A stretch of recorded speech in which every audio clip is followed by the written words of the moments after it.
Hi guys. So I'm gonna kind of shoot some of these bee images as I talk. There might be some car noise or some plane noise, but decided this year I want to start expanding my apiary. I've been beekeeping. I think this is my 6th year. It's been a lot of backyard stuff. Just recently, in the past few months, we moved to a larger piece of property. Before I lived on about 4/10 of an acre. On that 4/10 of an acre, I got up to about 13 hives at one point. That's including nukes. And it just got to be a lot to manage. Plus, at that time, my wife and I decided to adopt 3 kids. So time was kind of a little bit short with us. So, reprioritizing, beekeeping became not quite as important.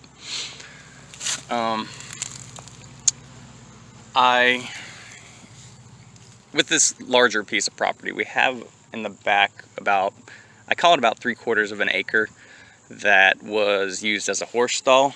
As you can see, we've kind of used that horse stall and built a chicken pen inside of it.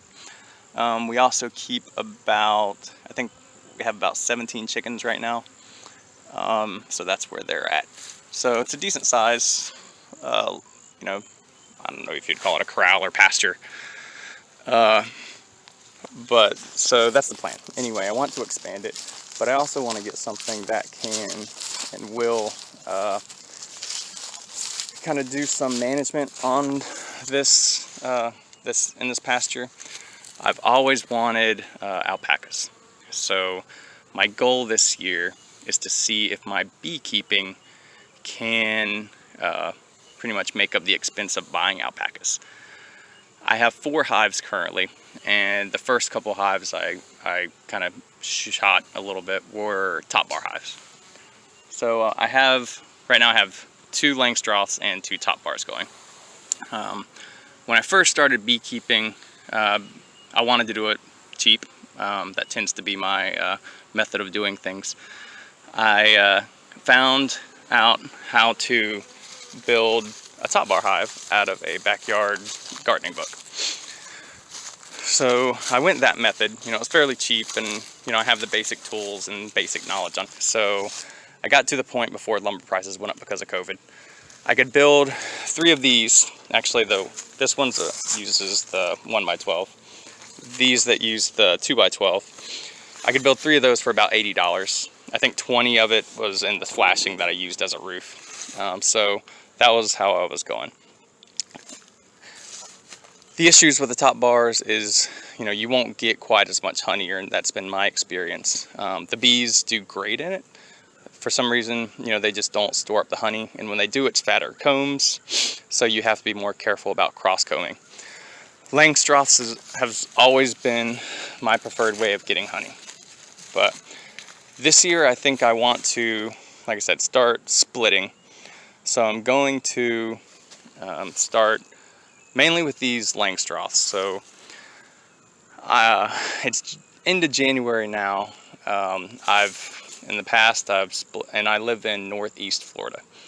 So in the past I've split in February, and it's always too early. So you start splitting in February, there's always that last cold snap you have at the late February, beginning of March, and it just kills nukes.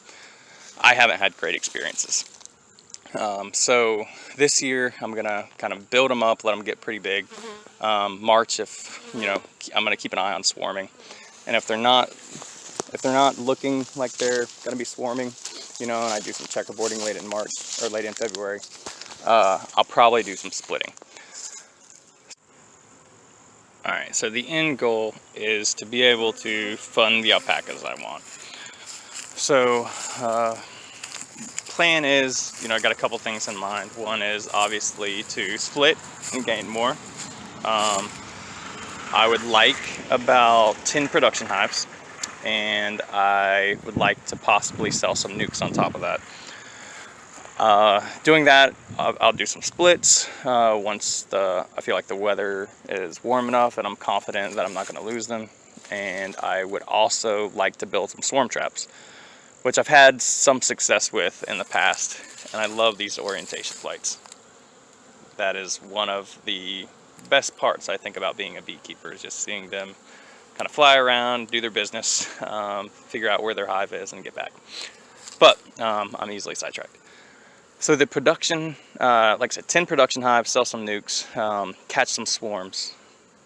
I really, like I said, I want to expand, and if I start selling nukes, I want to be able to sell nukes that are quality, right? So I feel like I'm still a backyard guy, even with, you know, like 10 to however many hives. And I just want to be able to kind of pass that on to newer beekeepers. Something interesting I learned doing research on alpacas basically was the community is very similar to what the beekeeping community, right? We're all about kind of showing people, you know, how to beekeep. We're about providing something that is of use to them. And, you know, even like our honey, we take pride in what we do, and we want to pass that on. So I've met with and spoke with a couple alpaca, don't know if you'd call them farmers, but they're all about, you know, breeding and getting good traits, and you know, just kind of learning and being able to pass that on to others. It's a love, you know, it's a hobby, and you know, we just want to, you know, pass it on. So that's my goals: honey, splits, and swarms. So we'll see how many we can do. I do want to do some videos on building some hives, especially some of my swarm traps I've built in the past. I currently have these left over from past years, so I want to make use of these first, probably. And again, I've experimented with all different kinds. Like this is a deep 8-frame that I built, and this was all out of scrap wood, except for the top. And those are plywood nukes, which have actually held up for probably 3 years now because I keep them covered. You can see a little bit of splitting, but you know, the bees will get in there, and you know, they'll fill it all in. So I have a base to do some nukes and to kind of spread out a little bit. Then on top of that, depending on how prices are with deeps and mediums, we'll see if I'm building them this year or buying them.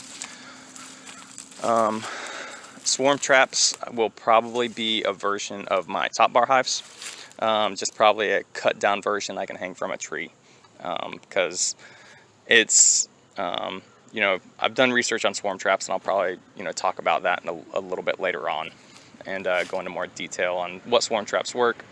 And I think it's Thomas Seeley has an awesome book on swarms, and I audiobooked that one time and loved every second of it. But all right, thanks guys. We'll see how this year goes. If you have any questions, comments, or concerns, or just general kind of help for me, just, you know, leave them down below. And appreciate you guys watching. All right, see you next time.